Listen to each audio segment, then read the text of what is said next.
अगर आप उस स्पेसिफिक दिन जिस दिन एग रिलीज हुआ है उस दिन इंटरकोर्स करते हैं तो मैंने आपको बताया जो वाई क्रोमोसोम वाले स्पर्म हैं वो साइज में छोटे होते हैं, उनकी मूवमेंट यानी उनकी हरकत बड़ी तेज होती है, तो वो जल्दी से उस एग को फर्टिलाइज करेंगे और लड़के के जो चांसेस होंगे वो मैक्सिमम होंगे। अस्सलाम वालेकुम जी।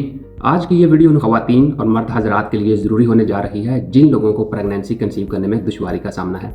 और ये वीडियो उन लोगों के लिए एक मैसेज है जो कि लड़कों की पैदाइश पे तो बहुत खुश होते हैं लेकिन लड़कियों की पैदाइश उन पर नागजीर गुजरती है।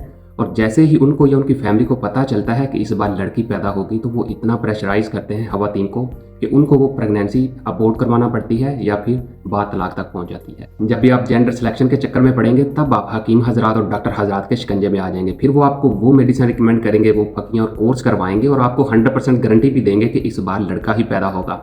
आज की वीडियो में मैं आपको बताऊंगा कि मेडिसिन खाने से, फतियां खाने से या कोर्स कंप्लीट करने से या तवीज़ पहनने से या पीने से या फिर मनते मांगने से लड़का पैदा हो सकता है या नहीं हो सकता। और उसके बाद साइंटिफिकली, मेडिकली कुछ पैरामीटर, कुछ फैक्ट्स, कुछ फैक्टर्स आपको बताऊंगा जिनकी बेस पे वो लोग जिनको प्रेगनेंसी कंसीव करने में दुश्वारी का सामना है उनको इससे हेल्प मिलेगी। और लड़के की जो पैदाइश है उसके जो चांसेस आप उनको मैक्सिमम किस तरह से कर सकते हैं।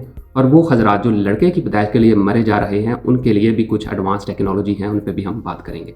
सबसे पहले मैं आपको ये बता दूं कि किसी भी किस्म की मेडिसिन, फक्की या गिजा खाने से या किसी भी स्पेसिफिक पोजीशन में इंटरकोर्स करने से यानी सेक्स करने से आप जेंडर सिलेक्शन को कंट्रोल नहीं कर सकते, आप बच्चा या बच्ची की पैदाइश को कंट्रोल नहीं कर सकते। ये साइंटिफिकली अनप्रूवन है, इसका कोई एविडेंस नहीं है। और जितने भी हकीम हजरात या डॉक्टर हजरात आपको इस चक्कर में डालते हैं और गारंटी देते हैं वो आपसे झूठ बोलते हैं, आपको बेवकूफ़ बनाते हैं और आप इस चक्कर में बनते हैं। अब आते हैं साइंस की तरफ और पहले मैं मर्दों के स्पर्म के बारे में आपको गाइड करता हूँ। प्रेगनेंसी कंसीव करने के लिए, बच्चा या बच्ची की पैदाइश के लिए जो मर्दों के स्पर्म है उनका एटलीस्ट 40% यानी 40% मोटाइल होना जरूरी है, यानी अच्छी क्वालिटी के स्पर्म होना जरूरी है।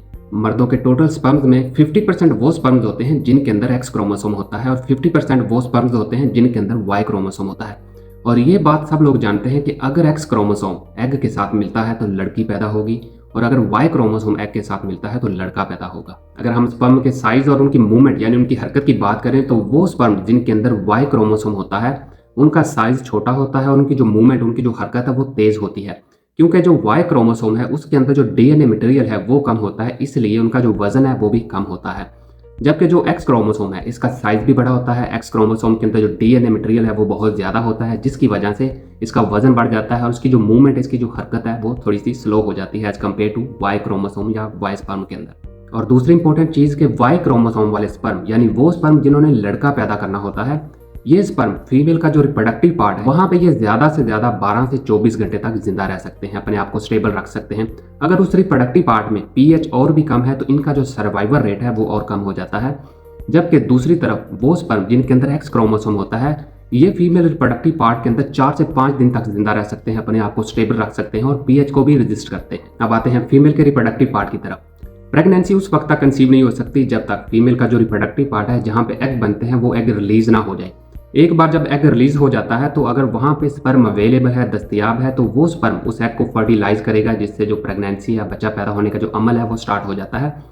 याद रहे कि एक बार जब एग रिलीज हो जाता है तो इस एग की जो उम्र होती है, लाइफ स्पान होता है, वो ज़्यादा से ज़्यादा 24 घंटे होता है, 12 से 24 घंटे ये अपने आप को स्टेबल रख सकता है। उसके बाद ये डिग्रेड हो जाता है। अगर आप इस दौरान सेक्स नहीं करते, इंटरकोर्स नहीं करते तो जो स्पर्म है वो अवेलेबल नहीं होंगे, तो ये एग फर्टिलाइज नहीं होगा यानी प्रेगनेंसी कंसीव नहीं होगी और ये डिग्रेड हो जाएगा।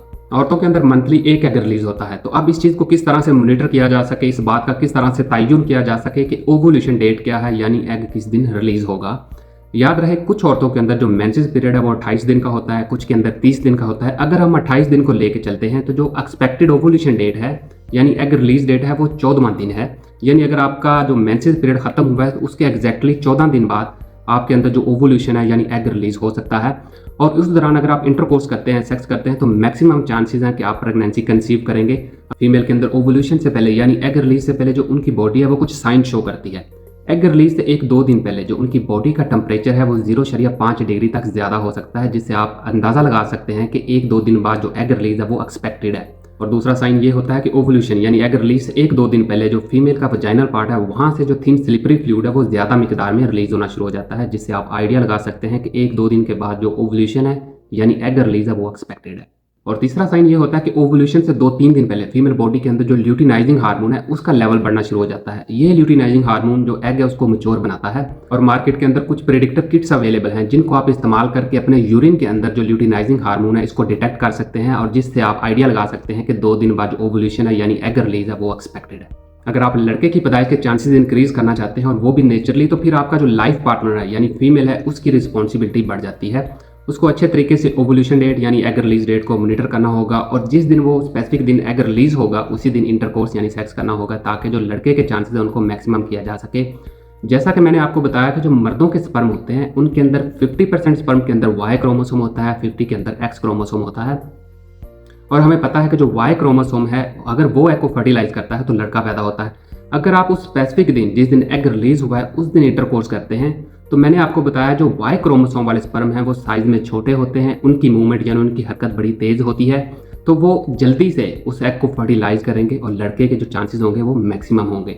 अगर आप ओवुलेशन यानी एग रिलीज से 1-2 दिन पहले सेक्स करते हैं तो मैंने आपको बताया कि जो स्पर्म के अंदर वाई क्रोमोसोम वाला स्पर्म है उसका जो लाइफ स्पान है, उसकी जो लाइफ है वो ज़्यादा से ज़्यादा 12 से 24 घंटे तक होती है। वो 12 से 24 घंटे तक स्टेबल रह सकता है।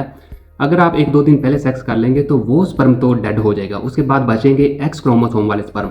तो जब एक्स क्रोमोसोम एग को फर्टिलाइज करेगा तो जो चांसेस हैं वो लड़की के ज़्यादा होंगे। और अगर आप ओवुलेशन यानी एग रिलीज के 2 दिन बाद इंटरकोर्स करते हैं तो मैंने आपको बताया कि जो एग है वो ज़्यादा से ज़्यादा 24 घंटे के लिए स्टेबल रह सकता है, उसके बाद वो डेड हो जाता है और प्रेगनेंसी के जो चांसेस हैं वो कम हो जाते हैं।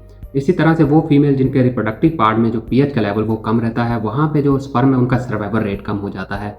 और साथ में वो फीमेल जिनको हार्मोनल इम्बैलेंस का इशू है या पीसीओएस का इशू है उनमें भी जो प्रेगनेंसी के चांसेस है वो कम होते हैं। अब बात करते हैं कुछ एडवांस टेक्निक्स की जिनके थ्रू हम 100% जेंडर सिलेक्शन यानी लड़के की पैदाइश को श्योर कर सकते हैं। इसमें सबसे पहले IVF है यानी इन विट्रो फर्टिलाइजेशन है, जिसमें हम जो मेल और फीमेल है उसके एग और जो स्पर्म है उनको हम लैब के अंदर मॉनिटर करते हैं और जो मेल के वाई क्रोमोसोम वाले स्पर्म है उनको यूज़ करते हुए एग को फर्टिलाइज करते हैं और फिर उस फर्टिलाइज एग को फीमेल के अंदर दोबारा प्लांट कर देते हैं जिससे लड़का ही पैदा होगा। और दूसरी तरफ कुछ डेंसिटी ग्रेडियंट टेक्निक्स हैं जिसमें मैंने आपको बताया कि जो एक्स क्रोमोसोम वाले स्पर्म होते हैं जिन्होंने लड़की को पैदा करना होता है उनका साइज बड़ा होता है और वजन ज़्यादा होता है, और जो वाई क्रोमोसोम होते हैं उनका साइज छोटा होता है और वजन भी कम होता है। जो डेंसिटी ग्रेडियंट टेक्निक का इंस्ट्रूमेंट है ये वाई क्रोमोसोम वाले स्पर्म्स को और एक्स क्रोमोसोम वाले स्पर्म को अलग अलग कर देते हैं, तो फिर बाद में हम वाई क्रोमोसोम वाले स्पर्म को यूज़ करके लड़के की जो पैदाइश है उसको मेक श्योर कर सकते हैं। और तीसरे नंबर पे फ्लो साइटोमेट्री है। जैसा कि मैंने आपको बताया कि जो वाई क्रोमोसोम है उसके अंदर डीएनए की मिकदार कम होती है और एक्स क्रोमोसोम के अंदर डीएनए की मिकदार ज़्यादा होती है, तो इस बेस पे ये जो फ्लो साइटोमेट्री टेक्निक है ये इनको स्पर्म्स को अलग अलग कर देती है। वीडियो के आखिर में मैं आप लोगों को यही मैसेज दूंगा कि लड़कों की पैदाइश के चक्कर में जो डॉक्टर हजरात हैं या हकीम हजरात हैं इनकी बातों में ना आएँ, बिला वजह की मेडिसिन ना खाएं, अपना पैसा बर्बाद ना करें और नेचुरली तरीके से आप इसको कंट्रोल कर सकते हैं। और साथ में रेगुलर एक्सरसाइज किया करें, अच्छी खुराक लें और जो फीमेल है खासकर वो स्ट्रेस और एंजाइटी से बचें, क्योंकि ये जो स्ट्रेस है ये फीमेल के जो हार्मोन्स है उनको इम्बैलेंस करता है जिससे जो प्रेगनेंसी कंसीव होने के चांसेस हैं वो कम हो जाते हैं, इवन के जो पीसीओएस के इशू हैं वो बढ़ जाते हैं।